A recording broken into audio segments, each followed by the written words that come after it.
இரவு 2 மணி ஆகிவிட்டது. வெளியே நிசப்தம் அப்படி ஒரு ஆழமாக இருந்தது. காற்றின் சத்தம் கூட கேட்காமல் பனை இலைகள் மெதுவாக அசைந்து கொண்டிருந்தன. குடிசையின் உள்ளே மட்டும் ஒரு மங்கலான விளக்கு ஒளி. அது சுவரில் விழுந்து சிதறிய நிழல்களாக மாறி சந்துவின் மனநிலையைப் போலவே அமைதியும் குழப்பமும் கலந்து நிற்கும் ஒரு சூழலை உருவாக்கியது. சந்துவுக்கு தூக்கம் வரவில்லை. நாளெல்லாம் நடந்த சம்பவங்கள், மனிதர்களின் முகங்கள், சொன்ன வார்த்தைகள் எல்லாம் அவன் மனதில் மீண்டும் மீண்டும் ஓடிக்கொண்டே இருந்தன. வேலை முடிந்து வந்த பிறகு தன் சொந்த வாழ்க்கைக்குள் திரும்ப முயன்றாலும் அவன் மனம் எங்கோ தூரத்தில் சிக்கிக் கொண்டது போல இருந்தது.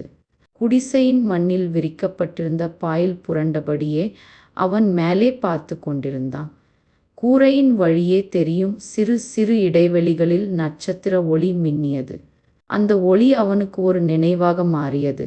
நகரத்தில் சந்தித்த அந்த பெண், அவள் முகத்தில் இருந்த அமைதியான சிரிப்பு, அவள் கண்களில் இருந்த ஒரு சொல்ல முடியாத நெருக்கம் எல்லாம் அவன் நினைவில் திடீரென்று உயிர் பெற்றது. அவள் தன் மாமாவின் மகள் என்பதும் பெயர் நிர்மலா என்பதும் அவன் மனதில் மெதுவாக ஒலித்தது. ஆரம்பத்தில் அது ஒரு சாதாரண சந்திப்பாகவே தோன்றியது. ஆனால் நாட்கள் செல்ல செல்ல அந்த சந்திப்பு அவன் மனதில் ஆழமாக பதிந்துவிட்டது. நிர்மலா பேசும் விதம், அவள் சிரிக்கும் போது கன்னத்தில் தோன்றும் சிறிய குழி, அவள் எதையும் அதிகமாக வெளிப்படுத்தாமல் உள்ளுக்குள் வைத்து கொள்ளும் தன்மை எல்லாம் அவனை அறியாமலே ஈர்த்துவிட்டன. அந்த இரவு அவன் கண்களை மூடினான். தூங்க வேண்டும் என்ற எண்ணத்தோடு அல்ல, மனதை ஓய்வெடுக்க வைக்க வேண்டும் என்ற முயற்சியோடு. ஆனால் கண்களை மூடியவுடனே அவன் ஒரு கனவுக்குள் சென்றான். அந்த கனவு மிகவும் தெளிவாக இருந்தது. அது கனவா நிஜமா என்றே அவனால் வேறுபடுத்த முடியவில்லை. குடிசையின் கதவு மெதுவாக திறந்தது போல அவனுக்கு தோன்றியது. வெளிச்சம் உள்ளே நுழைந்தது. அந்த வெளிச்சத்தோடு சேர்ந்து நிர்மலா நின்றிருந்தாள். அவள் நகரத்தில் பார்த்த அதே உடையில், அதே அமைதியான முகபாவனையுடன். ஆனால் இந்த முறை அவள் கண்களில் ஒரு சின்ன சோகமும் ஒரு சின்ன எதிர்பார்ப்பும் கலந்திருந்தது. சந்து பேச முயன்றான். ஆனால் வார்த்தைகள் தொண்டையில் சிக்கி வெளியே வரவில்லை. அவள் அவனை நேராக பார்த்து மிகவும் மென்மையான குரலில், சந்து, நீ என்னை மறந்துட்டியா என்று கேட்டாள். அந்த ஒரு கேள்வி அவன் மனதை அப்படியே கிழித்துவிட்டது. அந்த குரல் குடிசையின் சுவர்களில் எதிரொலித்தது போலவும் அவன் இதயத்தின் உள்ளே ஒலித்தது போலவும் இருந்தது. அவன் நினைவுகள் எல்லாம் ஒரே நேரத்தில் வெள்ளமாக வந்தன. அவள் உடன் நடந்த சிறிய நடை, அவள் சிரித்து கொண்டே சொன்ன சின்ன சின்ன பேச்சுகள், அவள் விடைபெறும் போது திரும்பி பார்த்த அந்த பார்வை எல்லாம் அவன் மனதில் படம் போல ஓடியது. அவன் உண்மையில் அவளை மறந்துவிட்டானா என்ற கேள்வி அவனையே அவன் கேட்டுக்கொண்டது போல இருந்தது. அவள் அவனிடம் நெருங்கி வந்தாள். அவன் அருகில் அமர்ந்தாள். ஆனால் தொடவில்லை.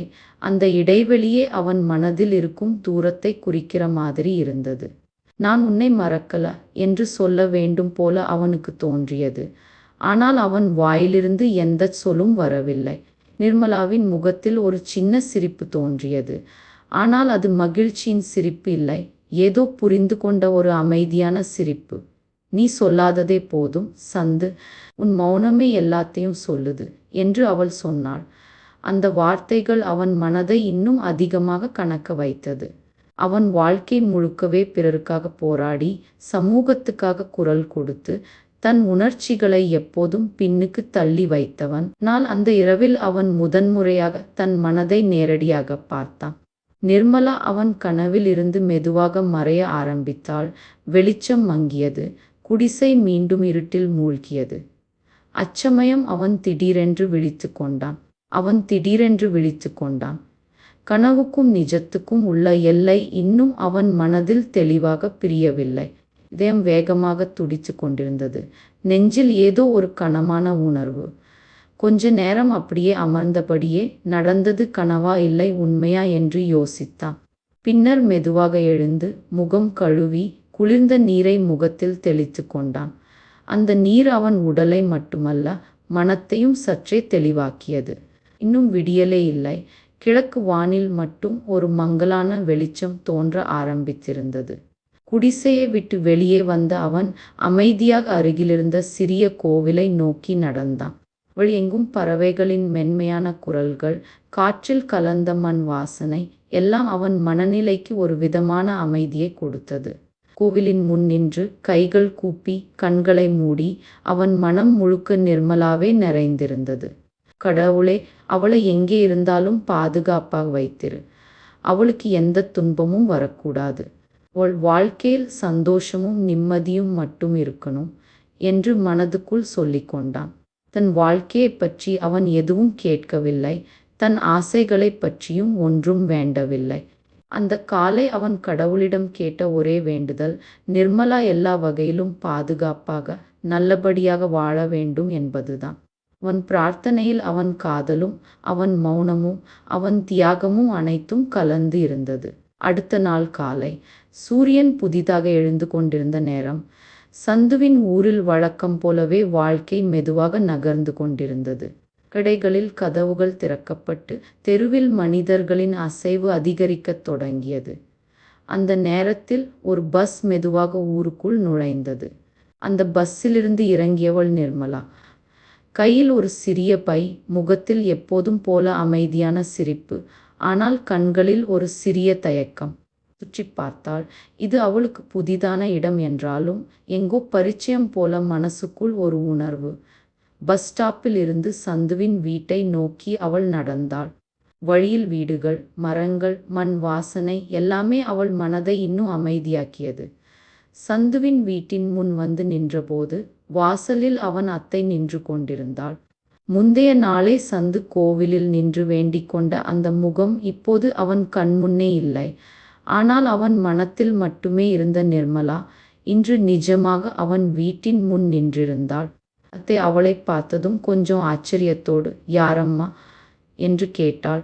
உடனே நிர்மலா மரியாதையாக புன்னகையுடன், நான் நிர்மலா அத்தை, சுந்தரமாமா மகள் என்று சொன்னாள். அந்த பெயர் கேட்டவுடன் அத்தை முகம் மலர்ந்தது. அடடே, நீயா? வா உள்ளே என்று அன்போடு அவளை வீட்டுக்குள் அழைத்தாள். வீட்டுக்குள் நுழைந்த நிர்மலா சுற்றி பார்த்தாள். அது ஒரு எளிய வீடு. பெரிய அலங்காரம் எதுவும் இல்லை. ஆனால் எல்லாமே சுத்தமாகவும் சாந்தமாகவும் இருந்தது. சுவரில் தொங்கியிருந்த பழைய குடும்ப புகைப்படங்கள், ஒரு மூலையில் எரிந்து கொண்டிருந்த விளக்கு, சமையலறையிலிருந்து வந்த காப்பி வாசனை, இவை எல்லாம் அவளுக்கு ஒரு நெருக்கமான உணர்வை கொடுத்தது. அவள் மெதுவாக அத்தை அருகில் அமர்ந்து மரியாதையுடன், அத்தை எப்படி இருக்கீங்க என்று கேட்டாள். அந்த ஒரு கேள்வி சாதாரணமாக இருந்தாலும் அதில் நிறைந்திருந்த மரியாதையும் அன்பும் அத்தை மனதை உடனே தொட்டது. நல்லா இருக்கேம்மா, நீ எப்படி இருக்க என்று அத்தை கேட்டாள். நிர்மலா சிரித்து கொண்டே, நானும் நல்லாதான் இருக்கேன் அத்தை என்று சொன்னாள். ஆனால் அவள் குரலில் ஒரு சின்ன தயக்கம், ஒரு சின்ன எதிர்பார்ப்பு. அவள் மனம் முழுக்க சந்து பற்றிய நினைவுகள்தான். அவன் இப்போது வீட்டிலா? அவனை உடனே பார்க்க முடியுமா? இல்லை கொஞ்ச நேரம் காத்திருக்க வேண்டுமா என்ற எண்ணங்கள் அவள் மனதில் ஓடிக்கொண்டிருந்தன. அத்தை அவள் முகத்தை கவனித்தபடியே, சந்து இன்னும் வெளியே போயிருக்கான், கொஞ்ச நேரத்துல வந்துருவான் என்று சொன்னாள். இந்த வார்த்தைகள் கேட்டதும் நிர்மலா முகத்தில் ஒரு சின்ன நிம்மதி. அவள் வந்ததற்கான உண்மையான காரணம் அவன்தான் என்ற உண்மை அவள் மனதுக்குள் மட்டுமே இருந்தாலும் அது இப்போது கொஞ்சம் தெளிவாக மாறியது. அத்தை அவளுக்கு காப்பி கொண்டு வந்து வைத்தாள். நிர்மலா காப்பியை பிடித்து கொண்டு மெதுவாக சிப்ஸ் எடுத்தாள். அந்த சூடான காப்பி அவள் கைகளில் இருந்தபோது அவள் மனம் மட்டும் இன்னும் சற்று குளிர்ச்சியாக இருந்தது. நேற்று இரவு சந்து கண்ட கனவு போலவே இன்று நிஜத்தில் நிர்மலா அவன் வீட்டுக்குள் வந்திருந்தாள். அவள் அத்தை நோக்கி சிரித்தபடியே பேசி கொண்டிருந்தாலும் அவள் கண்கள் மட்டும் அடிக்கடி வாசல் பக்கம் திரும்பிக் கொண்டே இருந்தது. அவள் உள்ளுக்குள் ஒரு கேள்வி மட்டும் தொடர்ந்து ஒலித்தது. சந்து என்னை பார்த்தால் என்ன சொல்வான்? நான் திடீரென்று வந்ததை கேட்டு அவன் ஆச்சரியப்படுவானா? இல்லை அவன் மனத்துக்குள் என்னைப் போலவே ஏதோ ஒரு பதற்றம் இருக்குமா? அந்த வீட்டின் அமைதியான சூழலில் நிர்மலாவின் வருகை ஒரு புதிய அத்தியாயத்தை தொடங்குவது போல இருந்தது. நேற்று இரவு கனவாக இருந்த அவள் இன்று காலை நிஜமாக அந்த வீட்டின் வாசலில் நின்றிருந்தாள். அத்தை எப்படி இருக்கீங்க என்று கேட்ட அந்த ஒரு சாதாரண வார்த்தைக்குள் அவள் மனத்தில் மறைந்திருந்த உணர்ச்சிகளும் சந்துவின் வாழ்க்கையில் உருவாகப் போகும் மாற்றங்களும் எல்லாம் மெதுவாக விதையிட்டு கொண்டிருந்தன.